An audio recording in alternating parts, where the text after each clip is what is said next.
Hello friends, welcome to ring parlour. இன்றைக்கி நம்ம பார்க்க போகிறது மிளகாய் பஜ்ஜி.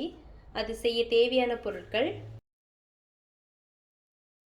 நான் இங்கே 6 மிளகாய் எடுத்து வச்சுருக்கேன்.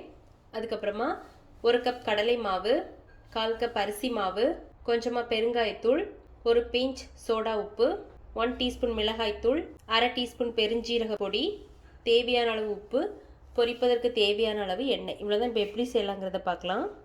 ஃபஸ்ட்டு நம்ம எடுத்து வச்சுருக்கிற மிளகாவை 2ஆக கட் பண்ணிக்கலாம்.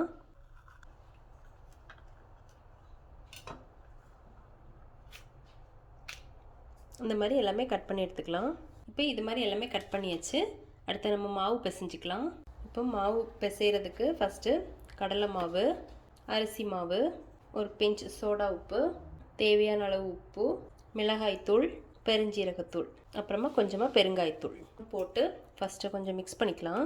அடுத்தது கொஞ்சம் கொஞ்சமாக தண்ணி ஊற்றி நல்லா திக்கான மாவை மிக்ஸ் பண்ணி எடுத்துக்கலாம். இப்போ இது மாதிரி மாவு நல்லா மிக்ஸ் பண்ணியாச்சு.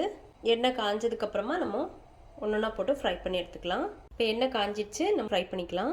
ஃபஸ்ட்டு மிளகா எடுத்து மாவில் நல்லா முக்கிக்கலாம். இது எண்ணெயில் போட்டுக்கலாம். இப்போ திருப்பி போட்டுக்கலாம். இப்போ ரெடி ஆயிடுச்சு, நம்ம எடுத்துடலாம். இது மாதிரி நம்ம எல்லாமே ஃப்ரை பண்ணி எடுத்துக்கலாம். அவ்வளோதான். இப்போ நம்மளோட மிளகாய் பஜ்ஜி ரெடி ஆயிடுச்சு. நீங்களும் வீட்டில் ட்ரை பண்ணி பாருங்கள். பிடிச்சிருந்தா லைக் பண்ணுங்கள், சப்ஸ்கிரைப் பண்ணுங்கள். தேங்க்ஸ் ஃபார் வாட்சிங்.